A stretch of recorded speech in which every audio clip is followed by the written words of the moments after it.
네, 안녕하세요. 직장인 경매 초보 락규입니다.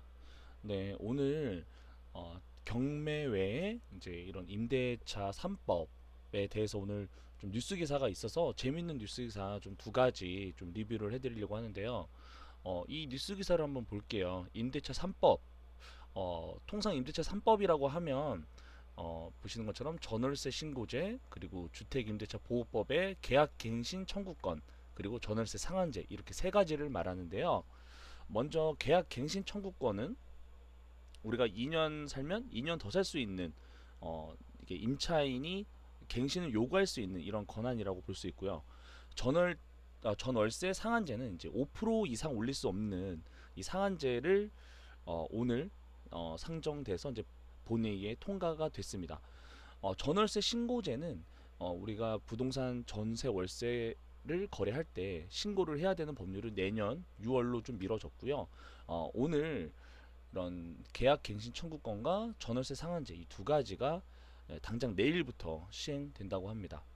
그래서 이 내용을 좀 살펴보면 네, 계약 갱신 시 임대료를 직접 임대료 대비 5% 이상 올리지 못하는 제도, 그리고 계약 갱신 청구권은 세입자가 원할 때 재계약을 요구할 수 있는 내용입니다. 이 두 가지가 핵심이에요. 그래서 이 두 가지가 한마디로 임대료를 좀 보호를 하겠다는 거고, 임차인의 또 거주할 수 있는 이런 기간을 최대한 4년 동안 연장을 하겠다라는 내용입니다.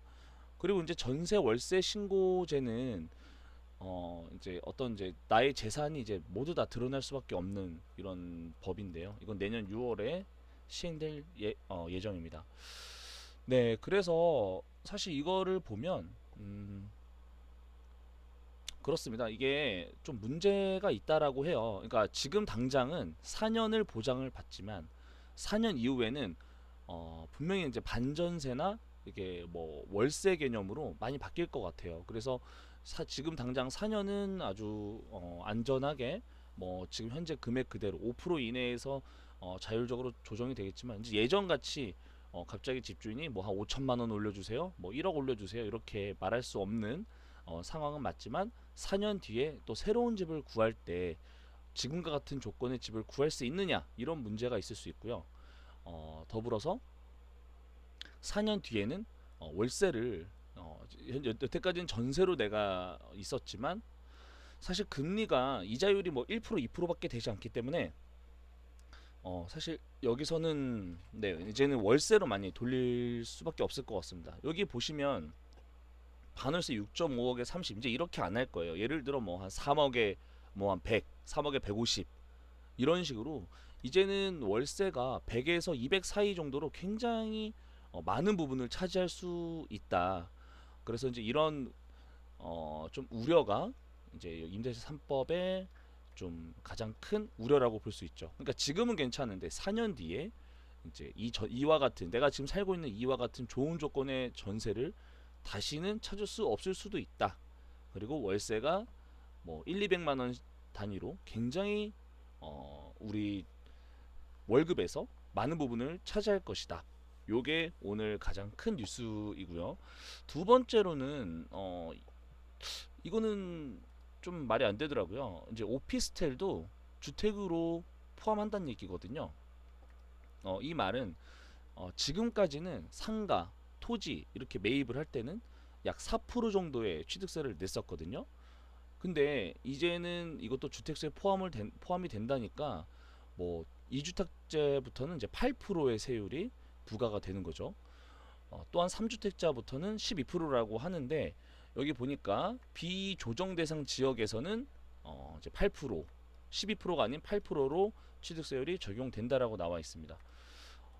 그래서 이것도 좀 재밌는 게 사실 이런 경우가 있다고 합니다. 뭐 오피스텔을 한 10채를 갖고 있는데 내가 주택을 매입할 때는 무주택자에서 내가 이제 주택을 매입하는 뭐 이런 것들 아주 뭐 단적인 사례로 뭐 이런 것들이 있다 보니까 이제는 오피스텔도 그동안 4%로 굉장히 높은 취득세 이제 주택은 1%였던 것에 비하면 4%의 굉장히 높은 취득세율을 부과했었는데 이제 앞으로는 오피스텔도 주택으로 보기 때문에 네 2주택, 3주택 따라서 뭐 8%또 조정 대상 지역 같은 경우는 12%로 이제 적용하기로 했다는 내용입니다.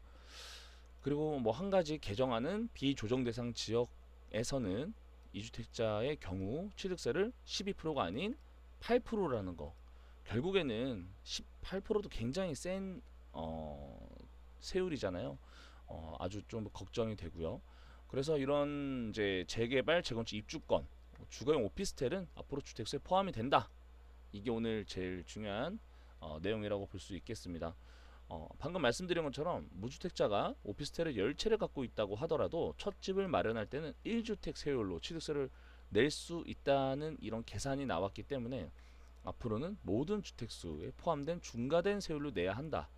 이 내용이 제일 핵심인 것 같습니다. 그래서 우리가 지금 이제 주택의 어떤 취득세 이런 부분에서 굉장히 부담을 많이 느꼈기 때문에 이제 상가나 오피스텔 토지로 가야 하는 게 아니냐라고 우리가 많이 이야기했고, 그나마도 요 전에 바로 리뷰했던 게 아직은 2.6억대의 뭐 구로동에 있었던 오피스텔도 있었다라고 소개를 해드렸었는데, 이젠 이것도 주택으로 보기 때문에 쉽게 취득하기가 쉽지 않다라고 볼 수 있겠습니다. 뭐 특히 뭐 내가 이제 이미 주택이 하나 있다라고 하면 기본 8% 이상을 내야 될 어떤 그런 각오를 하고 내가 집을 매입해야겠는데, 같은 8%라고 한다면 아마 오피스텔보다는 뭐 다른 아파트나 뭐 이런 쪽으로 취득을 하지 않을까. 어, 그래서 아마 오피스텔의 이런 풍선 효과도 좀 막아보려고 하는 이런 또 개정안인 것 같아요. 그래서 이제 분양권, 입주권, 오피스텔도 취득세, 주택수에 포함이 된다. 이 재밌는 뉴스 기사를 한 번 더 소개해드리고, 오늘 임대차 3법 중에 두 개, 전월세 상한제와 계약갱신 청구권제가 오늘 통과가 돼서 내일부터 적용을 한다. 여기까지가 오늘 뉴스 기사 리뷰였습니다. 감사합니다.